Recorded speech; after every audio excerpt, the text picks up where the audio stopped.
Hello again everyone, it's me Matt. Thanks so much for joining me today. First of all, what is your favourite wheeled APC?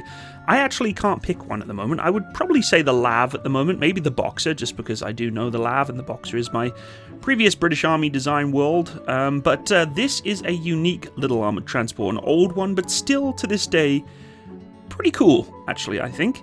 The OT-64 Armoured Transport, otherwise known as the SKOT. And no, not the Scot as in Scotty doesn't know from Eurotrip. We're talking about the armoured personnel carrier that is a classic example of a Warsaw Pact era wheeled armoured personnel carrier that managed to strike a balance between functionality, durability, and cost effectiveness. And the dancing on this thing is absolutely incredible, by the way. First produced in the late 1950s and continuing through the 1970s, this vehicle became a staple in the inventories of the Warsaw Pact countries. Over 4,000 units were manufactured, and even decades later, the OT-64 remains in use, either actively or in reserve, in nations such as the Czech Republic, Slovak Republic, and Poland. Although modern military standards have shifted towards maximizing crew safety with advanced protection systems, the OT-64's affordability and simplicity of maintenance still make it a fairly appealing option for resource-constrained militaries. It is old. It's been around for a long time. The name SKOT is an abbreviated derivative from two sources. The Czech term, I'm not even going to try. I'll try. Střední Kolový Obrněný Transportér, and the Polish equivalent of Střední Kolový Obrněný Transportér. Both terms translate directly to medium-wheeled armoured transport. Now, understanding the circumstances of development, however, requires delving a little bit into the post-World War II landscape of the Czechoslovak military strategy, industrial recovery, and geopolitical influences within the Warsaw Pact.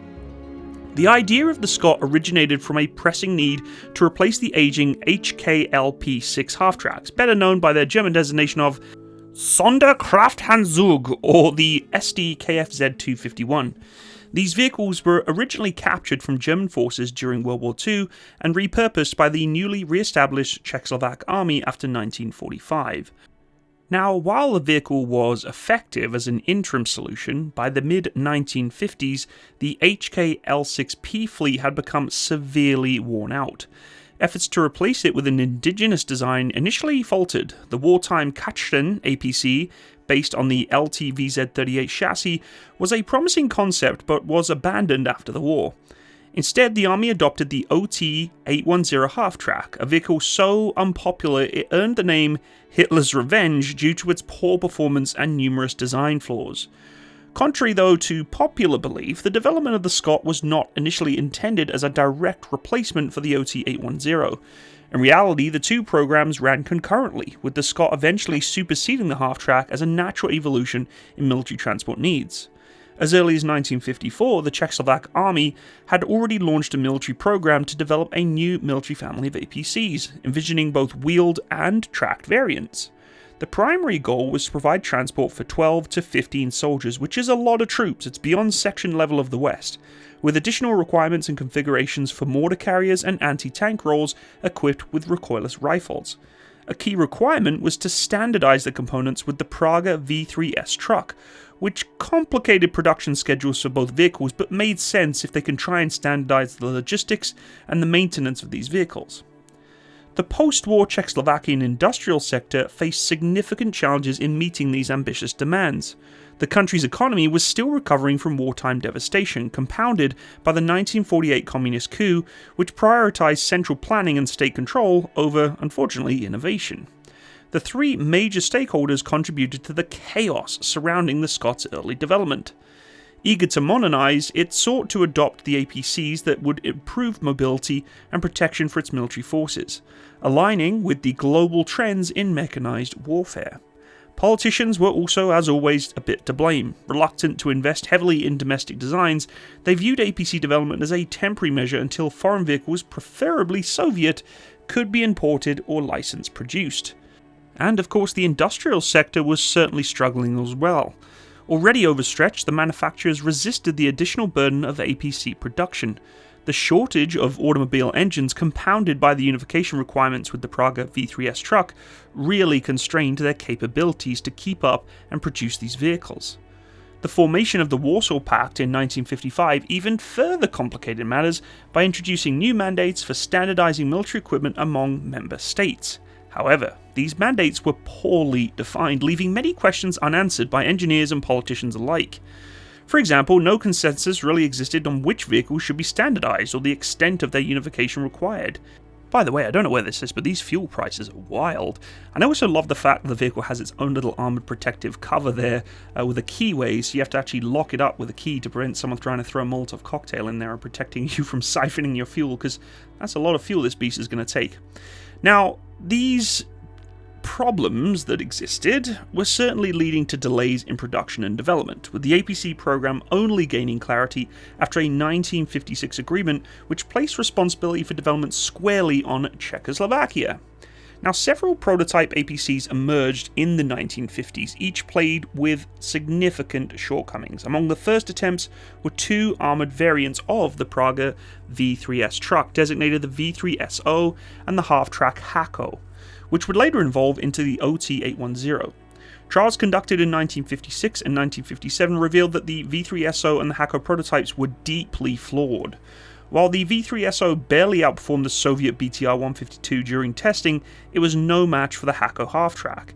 Ultimately, these results highlighted the futility of attempting to create APCs by simply up-armoring existing trucks. It just doesn't work. Realizing the need for a purpose-built design for the infantry carrier, the military collaborated with Praga and Tatra Koprivins, I hope I'm saying that right, to propose a modern 4-axle vehicle. This 12-ton design featured newly developed Tatra T928K engine, a powerful workhorse to keep this thing moving, enabling speeds of up to 80 km an hour, which, with a vehicle of this size and the wheels of that size, that's a lot of speed. For its time, the design was actually very innovative, yet it was burdened by a new requirement imposed in 1957. Amphibious capability. Yes, it's almost like Pentagon Wars again. The Soviets believed that the APCs needed to cross rivers and other bodies of water autonomously, aligning with their operational doctrine for the Central and Eastern European theatres. While amphibious features sounded very impressive on paper, they often detracted from the overall vehicle performance and utility. In 1957, the Czechoslovak army issued update demands for both tracked and wheeled amphibious transports. The tracked variant, which became the OT-62 Topaz, progressed separately, while the wheeled design was officially designated the SKOT in November 1956. Initial SKOT designs envisioned a 3-axle vehicle capable of transporting 22 personnel or 3 tons of equipment.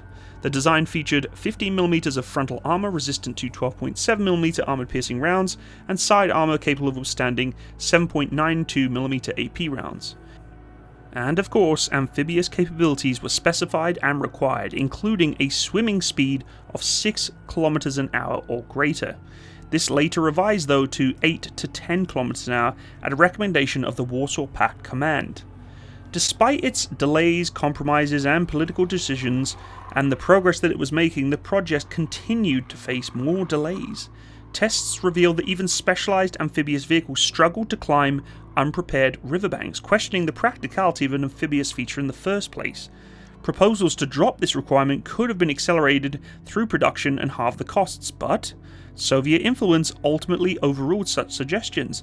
By 1958, the Politburo intervened, streamlining military projects and prioritizing the beautiful SKOT. The preliminary design was finalized in June 1958, though debates over its amphibious nature continued to persist. The situation shifted in 1961, where Poland, lacking an indigenous APC program, expressed interest in collaborating on the SKOT program. Polish experts participated in trials, and by 1962, their involvement helped resolve lingering technical issues. The final SKOT design, now amphibious as per Soviet directives, was approved and entered production. The vehicle showcased advanced design and performance for its time. It featured an all-wheel drive system, 8x8, an interlock differential for front and rear axles, 2 steerable front axles, and a centralized tire pressure regulation system, allowing for adjustments when crossing rivers or just really nasty terrain. It did struggle, however, to get back off the embankments, as I mentioned earlier. The vehicle incorporated the Praga-Wilson planetary transmission and was powered by an air-cooled Tatra diesel engine. The combination ensured reliable performance both on and off-road. Fully armoured, the OT-64 offered significant protection against small arms fire and shell fragments, however none against mines. It was very weak to be engaged from the underside from mines. But it did have MBC ventilation systems and overpressure to shield the crew from MBC and chemical threats. Compared to the BTR 6070, the OT-64 was larger and taller, but provided more interior space for equipment and personnel, particularly ammunition. One of the key advantages of this vehicle was its rear door exit, which replaced the side hatches of its counterparts, which exposed the infantry automatically to engaged fire from the front. The drivetrain really set it aside from other vehicles though, including that 5-speed pre-select Praga-Wilson gearbox paired with the low, neutral and high auxiliary gearbox, providing 10 forward and 2 reverse ratios. The hydraulic system allowed seamless operation, and the engine produced an incredible 177 horsepower, and as I said, for a 80 km/h vehicle, it's a very good power-to-weight ratio of 12.4 horsepower per tonne. The troop compartment located behind the engine could accommodate up to 18 personnel in non-turret versions or 10 in turret configurations. Troops benefited from infrared night vision equipment for enhanced situational awareness. Its amphibious capability certainly was not great, but was enabled by dual rear propellers allowing speeds of up to 8 to 9 km/h and never truly met its required 10 km/h speed. It also tended to ingest water quite a bit, and the front baffle was not designed very well and actually caused a lot of problems for the driver to see where he needed to go. But the vehicle was light enough for most air transport and was a very versatile vehicle to be given as an airborne troop support. The vehicle was armed with various weapon systems, including a pintle-mounted machine gun or a 12.7mm Dushka HMG.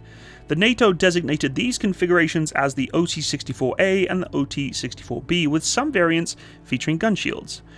Turreted versions utilized a BRDM turret equipped with a 14.5mm KPVT heavy machine gun and a coaxial 7.62mm machine gun. Certain models supported anti-aircraft roles, and they were also outfitted with AT-3 missile launchers. Post-Cold War, modernized variants emerged, such as the Czech OT-64 Cobra IFE, featuring a remote-controlled 30mm cannon, and the Polish Lynx variant with updated engines. Turretless OT-64s could carry up to 18 well-equipped troops, and the multiple roof hatches provided access for them to shoot out the side, which is something that's quite common we see even in some of the Western vehicles that they're trying to produce of today, like the CV90. In summary, the OT-64 is an impressive little vehicle, even though it was born through the 1956 era and out of compromise and geopolitical issues. It represented a significant leap forward in APC design, particularly for the Warsaw Pact. And eventually it did move away from truck conversions to a fully realized armoured transport capable of transporting various military roles, particularly the infantry. And I would say its legacy endures as a testament really to the challenge and the ingenuity and the tenacity and the patience of Cold War era engineering, as well as many units still in operation decades after its debut. For resource-limited militaries, the OT-64, as I said, continues to be a very valuable and cost-effective vehicle to utilize on the battlefield today.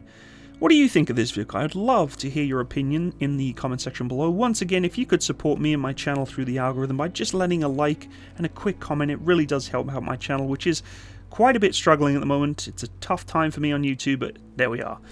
Thanks so much for watching, everyone. I hope you have a wonderful day. All the best. Bye-bye.